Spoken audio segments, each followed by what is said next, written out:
Hey everybody, this is Larry. This is the last day of the May Leetcode challenge. Hit the like button, hit the subscribe button. I'm going to keep doing these for June, so let me know what you think. And let me know if you did all 31 days. I'm just curious how many people actually did all this and if I helped or whatever. Hit the like button, hit the subscribe button, and let's get started with the last problem. And it seems like the last problem of the month will not be a new problem. Oh, it'll be edit distance, which is a pretty standard dynamic programming problem. So there are probably going to be a lot of other videos on this. I don't know if I'm going to add that much more to it. Other than that, I'll put a link below on how to solve this top, like there's a top down, there's a bottoms up, there's a bottoms up with space optimization so that you get it in linear time. I'll put a link below on a general progression. With that said, I'll do a top down just so that you can kind of maybe do the rest of that converting to bottoms up and the space optimization trick as practice. Okay, so here, the thing that I like to think about with these problems, and I know that there are a lot of dynamic programming patterns out there, and it's it's probably a good way to start when you're new and beginning, just to kind of build up your toolkit and stuff like that for both dynamic programming and just competitive programming or interviewing in general. But the way that I think about it is I actually stopped thinking about it in terms of patterns that I've seen, but more like I have all these tools in my toolkit. How do I figure out how to use it, right? And for me, the immediate thing that I would think about, and even though I know that this is a standard problem, I don't have the problem memorized because for me, it's not worth the energy to memorize all these little problems because, well, I don't have that much memory. I'm not I'm getting old in my age. But basically, you're given two words, and this is not always true for every dynamic program problem or just problems in general where you're given two strings. But the thing that I think about when I solve something like this is, well, can you take a prefix? Can you take the suffix?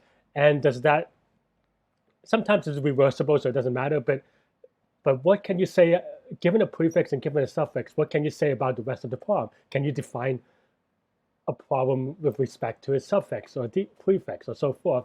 And and then that phrase that comes up a lot is sub optimal subproblem, right? And what that means is that the problems that are, there's the suffix and the prefix.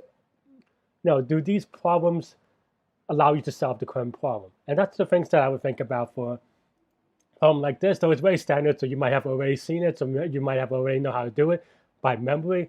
But I urge you to kind of really try to make sure that you understand it, because when you understand it, then you can implement similar things you know, without really thinking about, oh, it's just this problem. Let me think about how do I do this problem and then change it, right? It's about, okay, let's go back down to first principles and solve it step by step. And for here, I look at two words as an instance, and I think, well, what are the things that we can do to make word one equals to word two, right?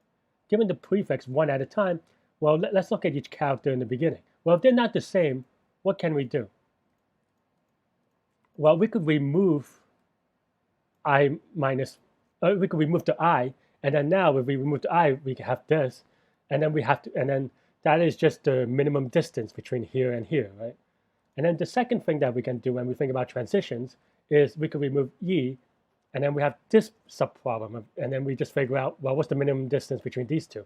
Or we could change the I, this E to an I, or this I to a Y, which then allows you to look at, well, now they're the same. Now we could get rid of one character. And this is the subproblem that we think of. And when you think about transitions, these are the things that I would think about in terms of try to write about what the diagram is. Excuse me. And here, you're given these three operations, insert, delete, and replace, and that's kind of what we did. But I want to make that emphasis because in this case, yeah, it's the standard template at a distance. But let's say, let's say there's a cost, or let's say you can only insert characters from word one, and you can only delete characters from word two, or something like that, right? Then now when you iterate what you're saying, well, Actually, I skipped the insertion by accident, but the insertion is just the same, right? Like given these two words, let's insert an I here, and then now and then now we could remove the I's together because they're the same, and then that's your subproblem. And you could kind of figure out that that's the same as removing one character, right? So, okay. So now given all that, now let's say, for example, you can only remove characters, or yeah, you can only remove characters from word one. Well, then your transition will only look at things where you only remove characters from word one, right? So those are the things that I would think about, and that's these kind of constraints or how the problem is phrased will determine how your transition is written. And anyway, so yeah, so this is the way stand problems. You can Google it if you really want to just find like a better explanation. But that's how I wanted to go really in depth a little bit into how I construct these transitions and the subproblems around the prefixes or suffixes, so that you could generalize it in a better way. Okay, so as I said, I'm gonna do it top down. Minty, let's just go index one, index two, and I'll explain this in a second. So I'm gonna do this top down so that you could, so that if for me it's easier to explain and flow.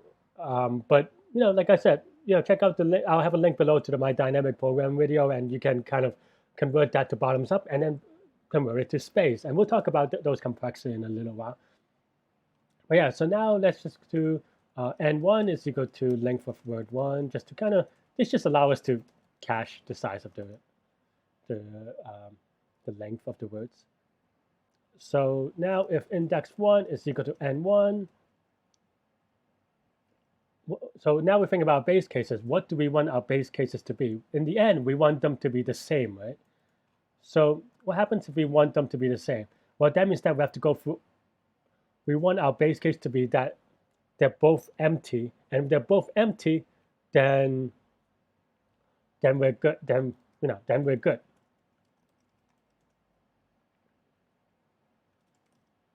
So we just return 0 because in the empty string case, the minimum distance is 0. Now, if index 1 is equal to n1 or index 2 is equal to n2, then let's just return some infinity, right? And the reason why is because or actually, you don't have to. Yeah, I mean, okay. So actually, just talking about that base case, you could do it at a number of, you could define your base case different ways, and that would change maybe how you structure transitions. And for initially, I was going to say infinity, because there are other ways to construct it such that it matches all of them. But in this case, you can actually also remove letters, which in theory, there are overlapping cases where you can get to this last character. So in theory, you could still keep this as infinity. But maybe another possible base case would be that this is equal to the max of length. It's like max of n1 minus index 1, n2 minus index 2. And the reason why we could also have this, though it actually in this case it shouldn't change anything, is that it said basically if you have 5 characters left on index 2 or n2, then you just delete all 5, right? It'll cost 5. So this is what this is saying, but I think it's the same. So okay, fine. Let's actually just change it then. But the reason why it doesn't matter is a little bit tricky to understand, or at least explain. The reason why is because if you have some cases where, basically the cases overlap in such a way that there's another path to get to this case such that it gives this answer anyway. And that takes a lot of practice and experience to kind of see that pattern. So I don't know if I advocate, just hand waving it, but for me, that's how I would have thought about it. Okay, and then now let's go over the cases, right? Let's insert the beginning of word 2 into word 1, right? So this is let's say in these 2 cases, we want to insert ye into here. So then what happens? Well, when we insert ye here, then we can move on one, we can move on to one more character. And in this case, he just goes to the, this is equivalent to index 2 incrementing and index 1 just staying the same, right? So let's just start with best is equal to some infinity. Let's define infinity to just be some big number. So then now we can do best is equal to the min of index 1, index 2, oops, index 2 plus 1. And then we do the same to insert the beginning of word 1 into word 2, right? Oh, this is wow, whoops. I mean, this is right, but it's, I don't know, I missed some stuff. So this, right? And similarly,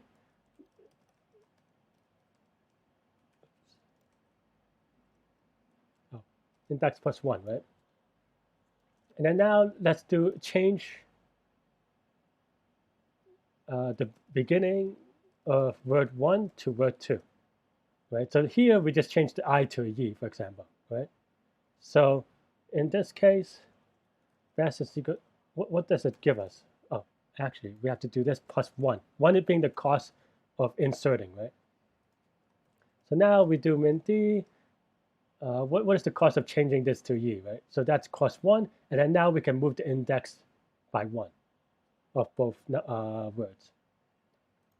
So index 1 plus 1, index 2 plus 1 plus 1, right? And then we do the same for change the beginning of word 2 to word 1.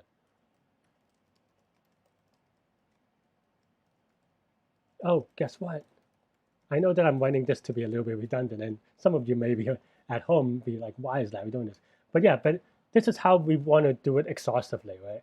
I mean, okay, so my disclaimer is that this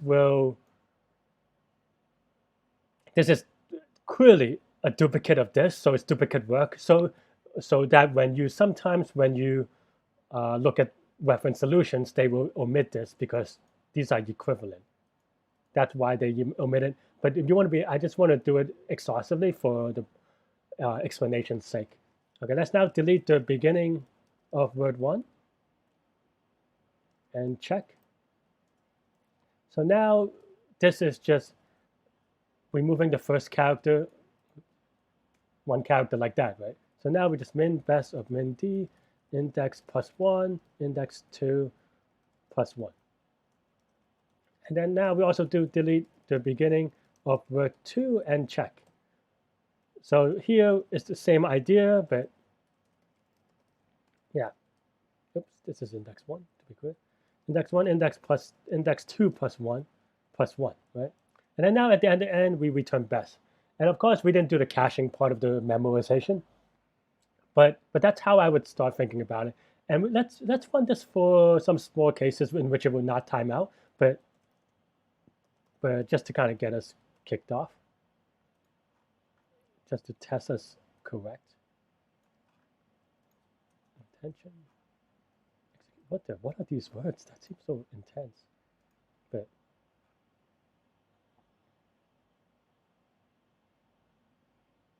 maybe it still times out for this one actually. But okay. But it gives us the right answer for, does it give us the right answer for the first one? No.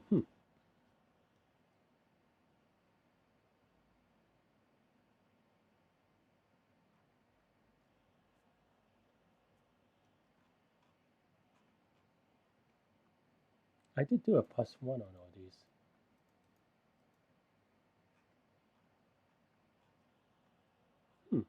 That is curious.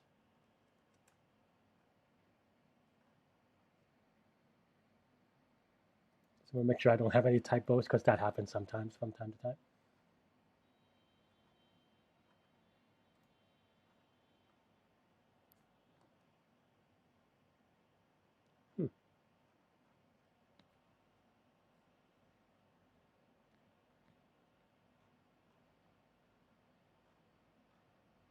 Oh, The reason is because I'm just being dumb. The reason why this always returns 5 is because that's the length of the longest string, because I forgot one more case. And the case is that given that we made it implicit for these cases, there's one more case that we didn't consider, which is that, let's say we have, I don't know, this case, right? I know that that's not a real word, but in this case, we can actually just remove the first character without a cost. So let's do that. So the beginning characters, how to say, we can remove them for free. So now if, we literally never look at the index, whoops, or the words rather, index 2, then we get to do this for free. This is where it gets cheaper. And best is equal to min, best, min d, index plus 1, index plus 2. Oops, index 2 plus 1. Oops, this index 1, index 3 is kind of confusing, but yeah, now we get the expected answer, even though, of course, there's still time limits. So there are a couple of things here. One is that if you really if you really pay attention to your recursions, a lot of these are the same, right? Like here, we calculated this already, so actually we could just get rid of this one because that, let's see if there's a running time. Okay, so there's a slight running time, but we could get rid of this one because this is the same as that. This one matches this one, so let's just get rid of this per se, and this one matches this one, right? So that's why when you see the canonical template, you only see these 3, and maybe in some way, sometimes they incorporate this in the same as this one, but for illustration, that's why I separate them. But yeah, so now we have a possible solution, but it's going to run out of time, and this is where memorization comes in. I'm going to write out the explicit memorization just for analysis and for you to understand at home. If on a competitive style, I would have done it with LRU cache, which is another thing. But yeah, but let's create a cache. Let's say cache is equal to, let's just do infinity times n1 plus 1 for in range of n2 plus 1. And then now let's just do has cache is equal to this thing, but Boolean version of it. I know that's not how you would have done it, but I just want to be illustrative because it'll come up a little bit in the complexity. And if you're used to using LRU cache or some kind of caching thing in your caching it to a hash with index 1 and index 2, well, this is just making that explicit so you could do the analysis on the states later, which I will do. Okay, now let's cache this, right? Let's say if has cache of index 1, index 2, return cache of index 1, index 2. I'm using different language syntaxes. Okay, there you go. And then at the end, let's just say has cache index 1, index 2 is equal to true, and cache of index 1, index 2 is equal to best. Run it again, and now we can put in the intention execution. Oops. Let me double check that in a sec. But oh, I swapped the N1s and N2s, but that's fine. Multi-dimensional array initialization is a little bit tricky on Python. It still takes a little bit of time to get used to for me. But yeah, I noticed that it runs pretty quickly. It gets to the end of 5, and that's how I would submit it. Cool. So yeah, so that's my thought process on how to think about these dynamic programming problems. It's really tricky if you haven't had a lot of practice of dynamic programming. But I want to illustrate that sometimes when you read these patterns, you're like, okay, well, like it's easy to skip these steps because a lot of people are like, okay, this is obviously duplicate work, so that's, you're not going to write it again. But when you're someone reading the when you're someone reading someone else's solution, they may leave it out and you may not know why, and there's confusion. And I wanted to really draw out what are the transitions and why they are the way that they are, including this one, which I missed, so that you can, just be really exhaustive about it, right? And let's go over the analysis of the complexity. So what is the space complexity, right? Well, the way that I did it here, you can easily see that it's of n1 times n2, because we literally just have a matrix of that size, right? So that's the space part is really clear. And the reason why is that index 1 can be from 0 to n1, index 2 can be from 0 to n2, and they're independent. So you just multiply those numbers together, and you get the number of all possible inputs to min d, right? That means that no other inputs can be called to this function, assuming that this word is correct and stuff like that. And how much time is it taking though, right? Well, in this case, because each index 1 and index 2, each state of the dynamic programming can only be called once, because the second time it gets called, it goes to the cache, or it does some other constant stuff like here. But each one of them does only O of 1 of work, because it only does 4 recursive steps. Even if it's 7 or whatever, it's still O of 1. So that means that this is O of n1 times n2, because for each of these states, it does O of 1 work, and there's n1 times n2 states. Okay.